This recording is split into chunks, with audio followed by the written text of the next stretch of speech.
Magandang araw mga boss. Pakita ko lang po yung sa TVS po yung back bumper. Yung design na back bumper na ito ay para lang po talaga sa TVS. Hindi po ito kasya sa Piaggio or RE. Ito ay pang TVS lang po talaga. Tsaka itong fender niya.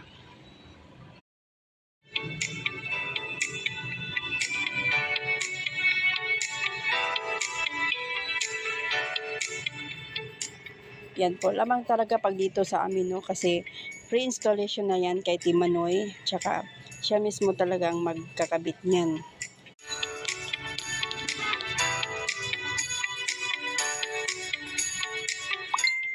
Yung time na yan, kung makikita nyo, marami sila. Yung mga kaibigan niya yan, kasama niya sa grupo. Sa Team Tricab, shoutout Team Tricab, Agusan. Mga kasamahan niya yan. Minsan kasi magtatambay dyan, minsan ng coffee.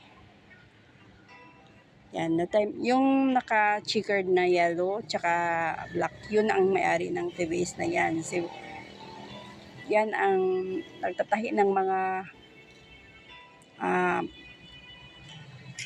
double roping. Yung sa baw-baw, lahat ng klase ng baw-baw siyang upholstery niyan. Siya nagtatahi ng mga double roping. Yan si Jer Upholstery Lumbab.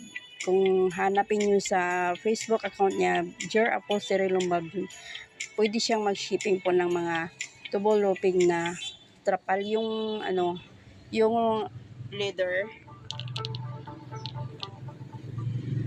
Kukontakin nyo lang po niyan. Tsaka salamat sa suporta sa mga